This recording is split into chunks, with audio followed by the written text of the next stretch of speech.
Nikki, do you want to go? What do you got this week?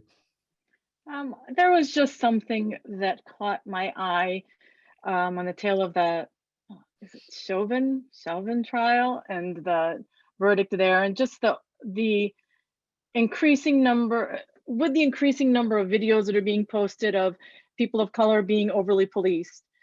This Electronic Frontier Foundation article caught my eye that was about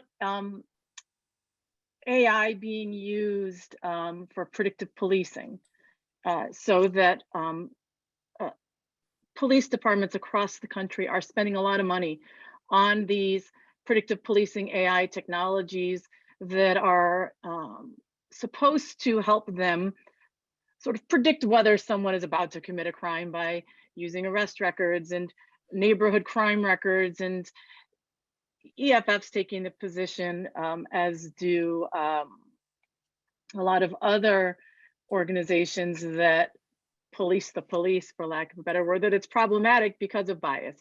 We've talked before about how AI is inherently biased. Oftentimes it's the programming itself and the data that's being used. And in this case, this idea of some crimes being more crime ridden than others, but then that data has been created by the police over policing those neighborhoods in the first place, because they're neighborhoods where you have people of color.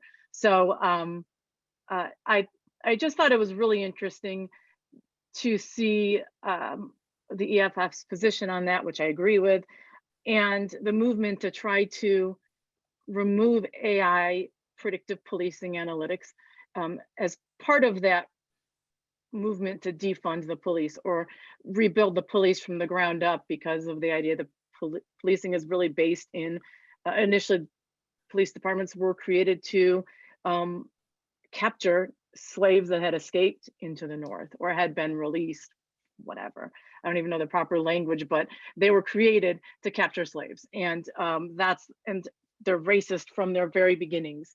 And so this was just another really interesting intersection of legal and tech, but in a different way and in a way that always really captures my attention. And I think it's important to highlight it and also just to track those movements and do what we can to support them as well. I didn't read the article. Was there a particular study that was it a study that they did, or just kind of a position paper on this or something? They are, there's different, that's a good question. I believe that it's just, they're just taking this position. They've argued in the past that the technology should be banned, and a group of federal elected officials are raising concerns about the dangers of predictive policing. So it's recently, because of the climate nationally, that's happening in part because of the Black Lives Matter movement and in part because of the verdict in the Chauvin case. It's bringing it back to light. And so they were just sort of releasing the statement to support some of the things that were being done by some legislators, including, and that's also part of that, I think, the Biden administration's movement to try to investigate some police departments as well. So it was just sort of supporting that. And I thought it was interesting and just wanted to bring that up. I really love the intersection of technology with criminal law in general. And I always go off on this tangent more than the legal tech industry of technology, itself. But I just really think it's an interesting tangent, but I feel like I'm the only one that often brings these things up, but I think they're really interesting and relevant. So I think it's very interesting. I wonder whether the idea of predictive policing, like the use of any kind of predictive technology in any field, is sort of like toothpaste out of the tube, but the better way to go at it is to somehow address the underlying biases in the technology, rather than expect that police are just going to stop using that technology, because that seems unlikely. I mean, it seems like once they have technology like that, it's going to be harder and harder to get them to not use it, but rather to address the possibility of coming up with predictive technology that is in fact not biased and doesn't have those problems inherent in it. But I Well, the don't know. concept is That's a, also go offensive, ahead. right? It reminds me of the thought police from 1984. You know, there's this slippery slope with these predictive technologies as well that's really just problematic and offensive and dystopian. Yeah, no question. Steve, were you going to say something on that, or did you? Oh, yeah, I was just going to follow up on your point, and I was thinking about it. You know, it's if you remove the inherent biases from these kinds of programs, you might be left with a useful tool that could be used by those who are misidentified, who are mischarged criminally, to demonstrate a likelihood of innocence that they couldn't use before, if it's not biased, of course. So, you know, who knows where it will lead. Yeah. But I guess my question to that then is how? Just because inherently a lot of these technologies that are being used are black boxes. A lot of them are private. You don't necessarily know what's going into the algorithm. And I'm just thinking back to the series that we did about recidivism technologies last year and how they're kind of all over the place. They're not really that well regulated. Some of them are really good, and they're developed by universities who kind of know what they're doing and are particularly looking out for that bias. Others, maybe not so much.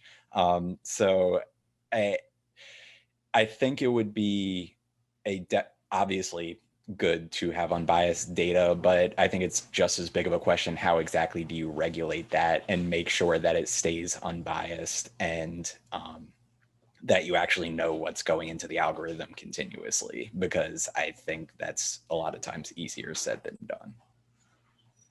Well, and here's the thing, right? I mean, police have always done this at the end of the day. It's, you know, this idea of like trying to predict where crime is going to be committed. Well, if you have one neighborhood where historically the stats have been very high, of course you're going to put more cops there. That's just, you know, that's just how you allocate your resources. And as far as like predicting, like, oh, who's going to commit these crimes? Well, you know, you look at people's rap sheets, like, oh, well, they've done this in the past. They're probably going to do this in the future. So, you know, I mean, at the end of the day, it's like the technology is the technology. But I mean, as long as you're still like reinforcing that kind of, you know, philosophy amongst like police officers as in this is how they do their job. This is how they look for people who may or may not be about to commit crimes or whatnot. Then I mean, it doesn't matter what the technology is going to be. That problem's always going to be there. Yeah. All the more reason for us as lawyers and legal community to be all the more vigilant with respect to our constitutional and individual rights in criminal proceedings. Well, right, and as a former criminal defense attorney, I mean that was my job for the better part of a decade, and you know the reason that there are more arrests is because there is passive policing where I live. The police don't get involved in your life unless you call them and actively invite them into your life, unless you're committing some sort of major crime and it's on their radar. But that's not what happens in neighborhoods where people of color live. It is active policing and this trying to predict. If they want to know that there are drugs being used, go to any frat house and any campus in this country on any day and you're going to find drugs, but they're not doing that. You know, they're not constantly raiding the frat houses or hanging around outside the frat houses. No, they're not doing this, but they do this in Black neighborhoods and neighborhoods where people of color live. And that's why there's so many more arrests. And people's rap sheets, you know, these kids get arrested when they're 14 for something stupid, like not having a bell on their bike. That's actually something that people get stopped for in Rochester all the time. No one's pulling suburban 5-year-olds over for not having a bell on their bike, but they're pulling young Black boys over. And so then they become part of the justice system at a very young age. And of course, they're going to have more arrests. And I used to see this all the time. You know, these people have rap sheets from a very young age. They weren't doing anything other than walking around as a Black person. And so this predictive policing and using this data, it's flawed at its very, you know, at its essence. And so you can't use this data to predict who's going to commit a crime. And that's why it becomes this stop police. We all think, I want to kill that person, they're a jerk. Just because you thought that doesn't mean you're going to do it. And this sort of is that slippery slope. And so I get a little impassioned about it, as you can tell, but you know, it's because I was in it for a long time. And sometimes you just understand why these people that you represent are just so, they've lost their will to fight, and they're so mad and angry and upset, and there's a reason for it, and it's not fair. And at least these things are being brought to light now, and at least these questions are being asked, but sometimes I think it is too little too late, like you said, Bob.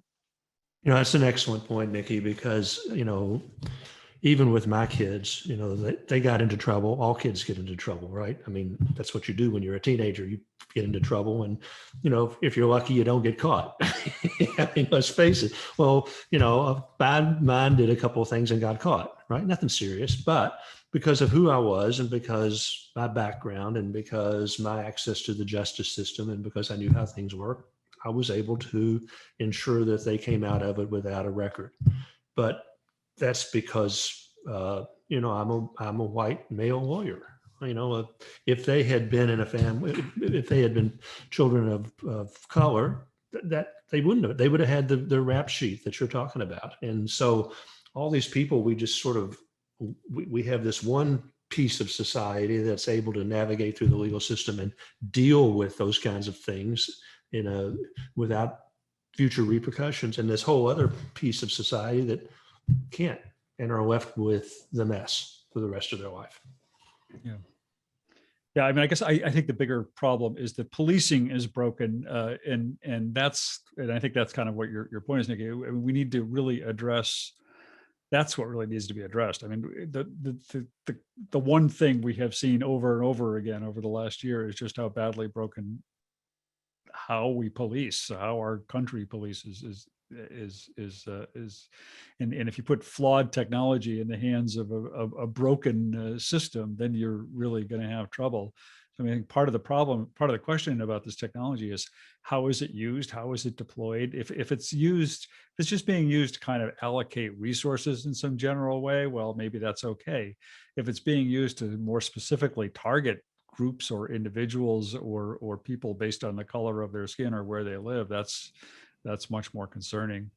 Bob, when you talked about like the ways that you could use technology and like law enforcement actually be useful and not actually create more disparities, that reminded me of, I think in San Francisco, the DA there, he introduced like this tech program that would like black out mentions of like people's names, things that would kind of define their like race, ethnicity, I think even gender and sexuality, and just like the what was it, the lawyers, the assistant DAs would first see the report and things would be blocked out, so they couldn't figure out like what race or ethnicity someone was, and they would make their decision like, okay, this is maybe the charges that we should bring. And then they would see a later version, they would see with everything there. And if they made changes based on, oh no, I think we should actually up the charges, they would have to write like, why did you make that decision after you saw like their name and where they were and everything like that. So there are ways, and I've heard like people also use that type of like blacking out system for resumes. So like if someone has like a name that maybe seems a little too ethnic,